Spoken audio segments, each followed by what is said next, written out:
Hands down the coolest video setting on the internet today. I had the incredible honor of taking a leisurely boat ride, and by leisurely I mean speeds consistently in excess of 100 miles per hour with the living legend powerboat driver Myrick Coil. We take you to the new shootout course where Myrick gives you a backstage pass on all of the details from a driver's perspective, from proper safety gear and how it impacts driving your boat to what to expect pre-race when you're in the staging area and the emotions that follow. We make multiple passes on the course and give you the most unique first-person perspective from a seat that most of us will never see in person. Myrick shows you just how long this course really is, how to navigate after you cross the finish line, the spectator areas, and you can see why this man has become an icon at the greatest powerboat race in the world. I will warn you, the sound isn't great during some of the high-speed sections. Evidently, these microphones aren't rated for 100-mile-per-hour speeds on the water. But we caption it for you so you don't miss a word. So,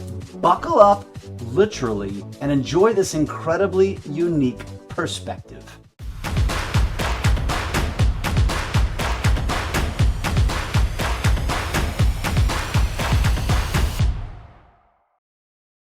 So we're taking off here from the Redhead Cove, obviously from Performance, and I asked Myrick how many boats he owns and what types of boats.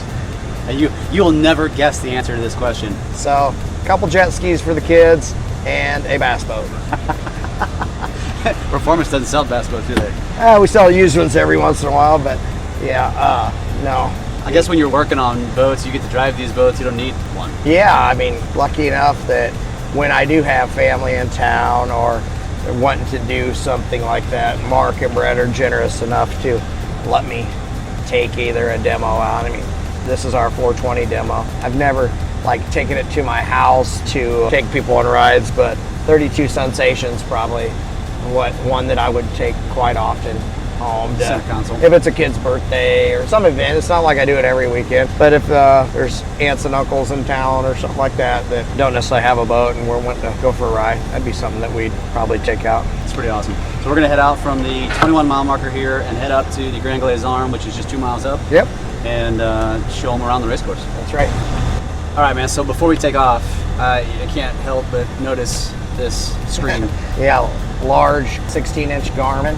You know, basically with the capabilities of NEMA 2000 anymore, it does a little bit of everything. So it takes engine parameters. You have your vessel views over here, but you also have engine parameters here, which they're larger. I mean, I can literally go through here and add a combo, say that I want to make a page.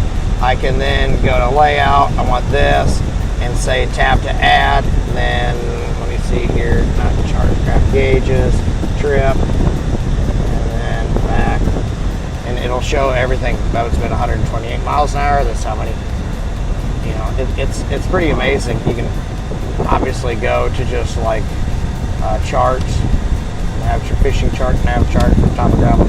You can see where we've been in this particular boat. I remember taking it way up there. That is the 87 mile marker. Wow. And I think that's called Buck Naked is the name of the restaurant, which is a cool restaurant. And that's one thing about outboards. And you know, here's Lake of the Ozarks here because there's the Harry S. Truman Dam. So then you can see that it's been all the way almost to the 80 mile marker. And when you come back here, get back to where we're at, you can stop panning, you see our little boat there. You can see that we've been up and down this part of the lake quite a bit, back and forth. That's so wild. Yeah, so our breadcrumbs are still on there. Now, obviously, it's some What you call it, breadcrumbs? Yeah, breadcrumbs. That's what we call it. But you can see it's been to coconuts before, and then it's been. Have you been down to Hahatonka? I've been not all the way down to Hahatonka. So down by the dark. Yeah. So we've been past the cave. Is this a cave right here? No, it's on. It's just past the bridge. Yeah, so there's the cave. There's the cave. See how far down we've been. It's been to the right of the bridge. So there, I know. Yeah, 54 right, bridge. 54 bridge there. So it's been right. This boat's been all the way to there. Back to where we're at. We'll have to talk into coming all the way down there sometime. Yeah. I haven't been to the springs this year, and we always try to make it an event where we do go down to Hahatonka and go to the springs.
about to find out. Yeah. So one of the advantages of having a big old boat.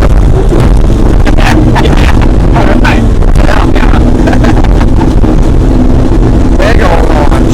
I'd say it handled it pretty well. Yeah. You went over at about 80 miles an hour. Yeah. So here we are at the mouth of the Grand Glaze Arm, and this is where the Grand Glaze River dumps into the Osage River. So on shootout day, this will be where the no wake starts. Obviously today, being that it's Thursday, the week before the shootout, this is not no wake right now, so we'll be able to cruise down here. Obviously, dog days being right there, so that's where the headquarters will be. Yeah, future Oasis right here. Yeah, that's right. That's going to be a game changer for the shootout. Yes. So there's going to be a hell of a lot of boats coming through here on Saturday and Sunday morning, primarily Saturday. Yes. Obviously, all at idle speed. Yep. Normally, on a weekend, this is idle speed. Yeah. But the fact that they're just going to close it down, I don't know how far they're going to go down the glaze. Party Cove. To Party Cove, Yeah. yeah. So, as far as volunteers and water patrol and all that have to keep it, shut down. So now we're coming out of the traditional no wake. It's all going to be no wake, but traditional no wake. Yeah, so you can see these markers up here. And start is going to be over here. And then finish at the point down there, which 3/4 of a mile. Now, everybody who's a naysayer says there's not enough room, there's not enough shutdown. Well, there's not going to be enough room for fans. You say that? We'll see, I guess. I mean, obviously the fact that it's a change and more people are going to be coming down here. Well, they measured it, and they said it is the same distance across, but it feels bigger over at the 34 because it's just more expansive going long ways, but not width. Yeah. And but that doesn't matter. Yeah, exactly, because once you go 2 or 3 boats deep off of the start line, if you've ever been to the shootout when it was over at the 34 mile marker, it's, a big area to where there's nothing behind there. So basically, this will be where people are staging for the start. So the race boats will be over here in this cove. Yeah, and back of there. Yep. Yeah, so, and then as you look down here, you'll see the Osage Beach Water Tower. Yep. And where that point sticks out is going to be the end. Right now we have a wakeboard boat basically sitting almost in the middle of the the race course. The race course. Yeah. But what I'll do this time is I'm just going to get it up on plane and just cruise down through here to show everybody what's going on. And this will be the approximate, since I don't have the buoys out here, but the approximate start. So roll up. So right up on this condo, is this world mark right here?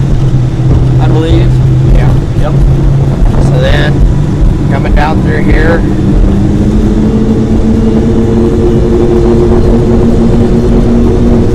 I'm just cruising this time.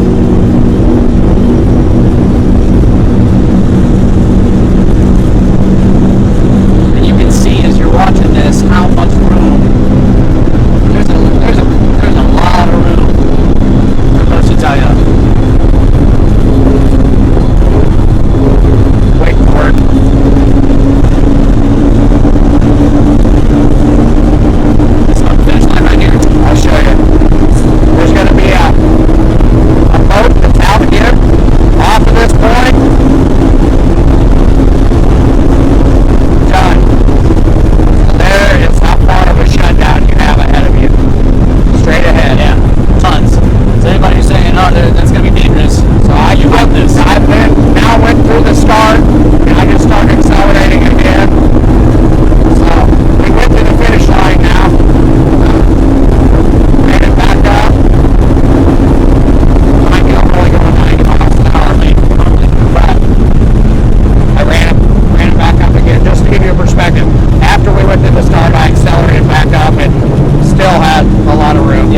spinach, yeah. Yeah. Tons of room. Yeah. So this next time, I'll actually put my gear on. I want to treat it more like somebody who's never done it, and what you might expect, because somebody that hasn't ever driven their boat with their helmet on, go out and practice with your helmet on, because it changes your perspective. You don't hear things like you normally would. Normally you might not be somebody that looks at the gauges a lot, and I can remember my first shootout back in the early 2000s in Kevin Nowak's 42 Fountain, where I didn't practice with my helmet on, and as soon as I put my helmet on, I'm like, oh my gosh, I can't hear the engines. I don't know when I'm supposed to hit the trim button, because I'm used to hearing that kind of stuff. So right now we're heading back. We're just getting on the course right now, so you can see it going back the other way.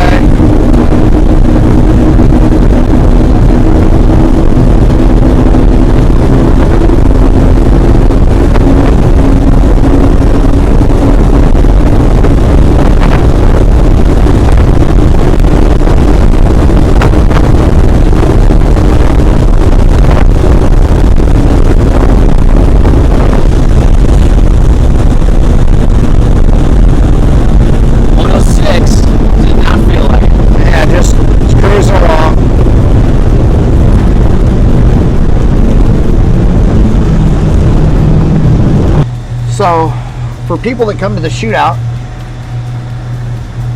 we want you to have a jacket that is made for high speeds. And you can see it's got a little bit of collar restraint, and they're not that comfortable, but one of the things that they have that is nice, and you don't ever want to think that you're going to be ejected out of a boat, but it's got crotch restraints. That way, if you were to be tossed across the water, the jacket is still going to stay engaged. And so basically you have the straps that go between your legs, just like an infant life jacket at an adult size. At that point, you'll need a radio, which they will provide you at registration. That way you're able to communicate with the start boat to tell them when you're in queue. So basically, you will pull up to this area. You will then say, know your boat number. You will pull up and you will say, for example, boat number 1, wanting to get in queue for a run. They will then say, return back to you like, hey, boat number 1, you are going to be following boat number 49. Boat number 49 is a blue eliminator. At that point, you're able to watch that boat to see when they move, because they have been told ahead of time what particular boat they are following. And a lot of the times you'll hear people going, hey, this is boat number 1, how many boats ahead of me? And sometimes you'll hear 30.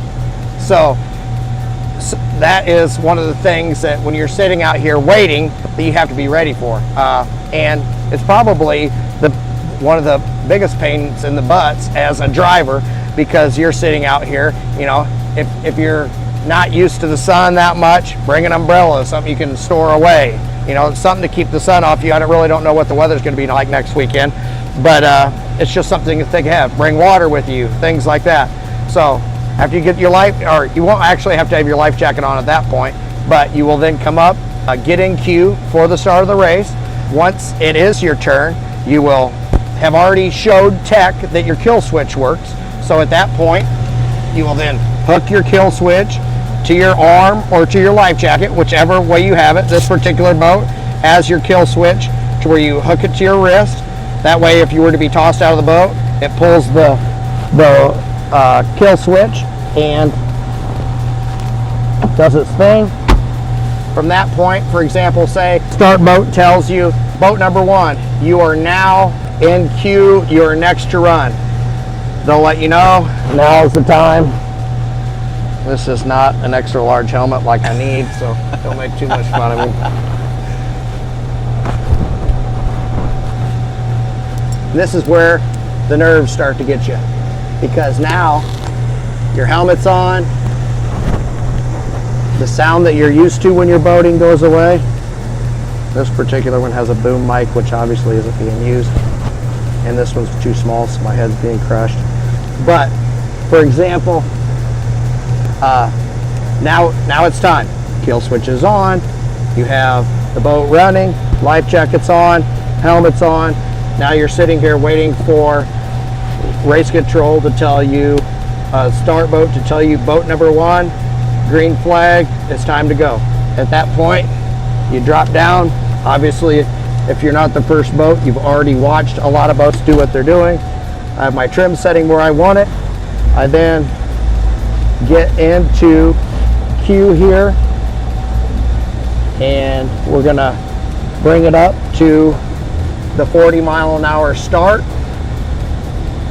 If you try to go faster than that, they will raise a yellow flag, and if they deem that you're faster than 40 going through the start boat, they'll run a red flag, and your speed will not be counted. So it's important that you keep it at 40 miles an hour. So I'm gonna get up on plane here, and I'm guessing where the start boat is. Yep. So I got a pontoon boat running right down the middle of the course right now. So I'm up, coming through here, approximately 40 mile an hour, go. So hit the gas.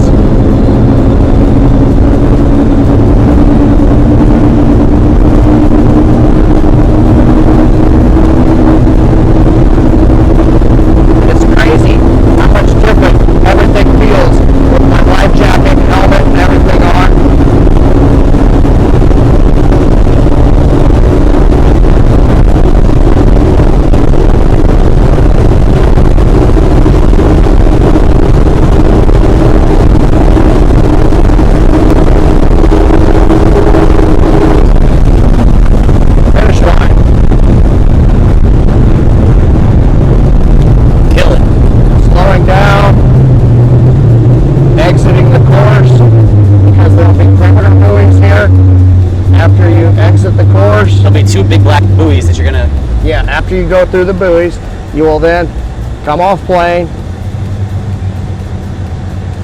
They will tell you your speed on the radio. We're approximately 108 to 110. Really wasn't running the boat that hard, just giving you guys a perspective. So now there will be spectator fleet out here. You'll then be able to turn around and then idle back down.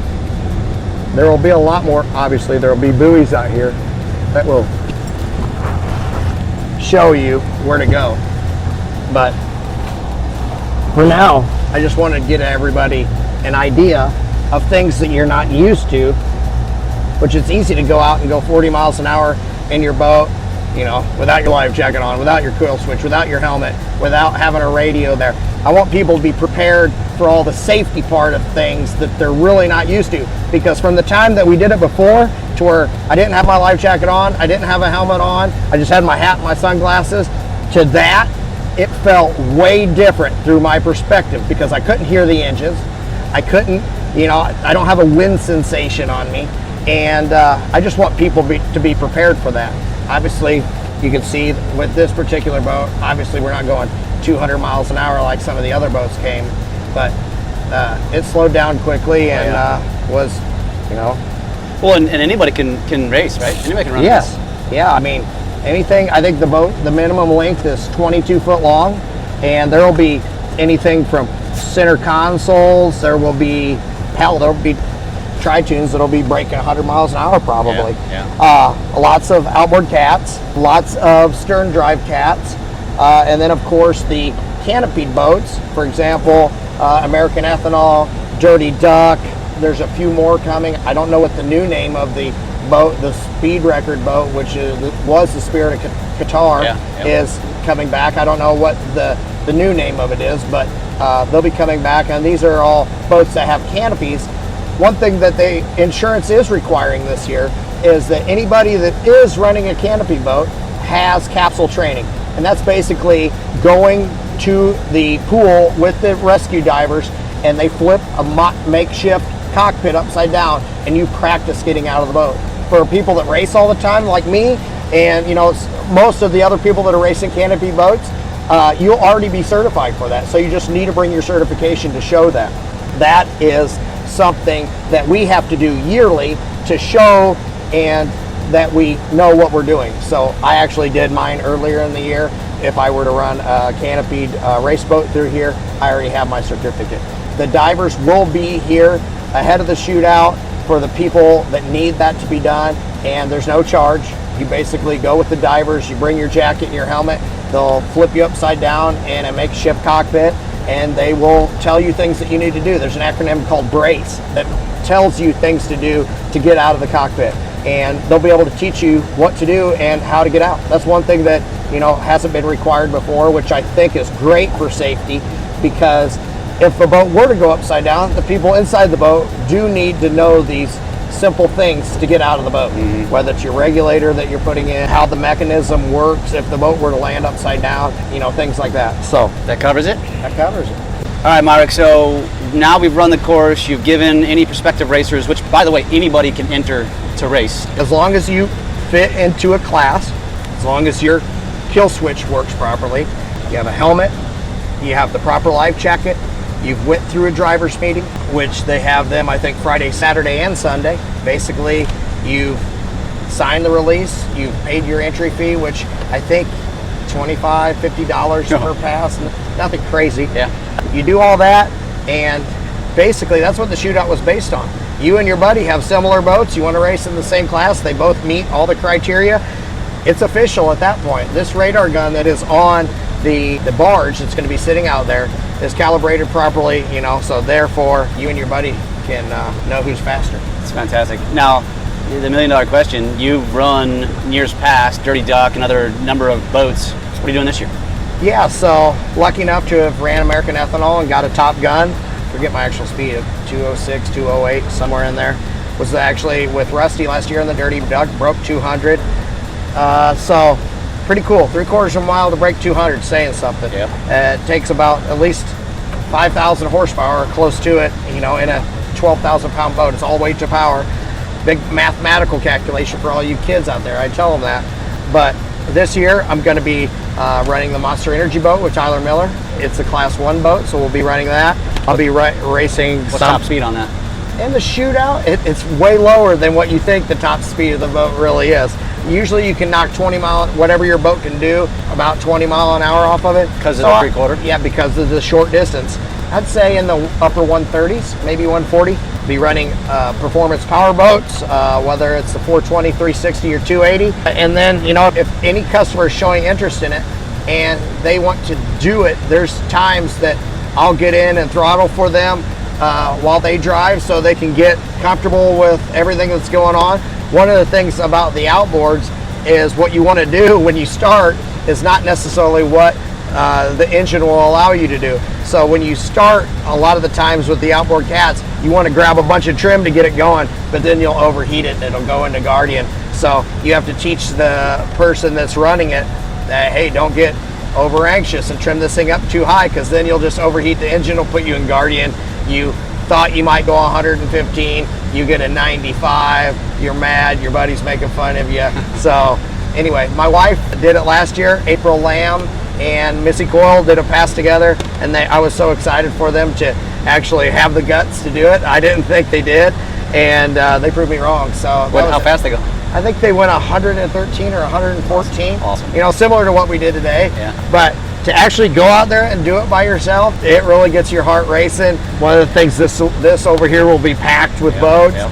And it's always funny after the run, I never think about the boats being there when I'm doing the run, but after the run, you see all them people, and you might be idling down the backside and they're giving you the thumbs up and waving at you and all that. And it's really great for the camaraderie of Lake of the Ozarks and the shootout and what it stands for, giving all these charities money and just trying to help the community out. Yeah, love it. Awesome, dude. This has been fantastic. This is going to be very needed. Everybody needs to hear this. It's an honor, it's a privilege to come out here with you, and hopefully we get to do some more of this in the future. And I say let's head back to Performance. Let's go. Appreciate you, man. Yeah. We're not done yet. Well, we are with this video, but that's not where it ends with Myrick. I sit down at Performance Boat Centers with him to learn more about his incredibly inspirational story that led him to where he is today. If you haven't heard the story, you're in for a treat, as it's an inspiration to anyone who has big aspirations of what is really possible. So make sure you're subscribed to our channel, share it with your friends who love powerboat racing, and more importantly, the Lake of the Ozarks. And we'll see you on the next one.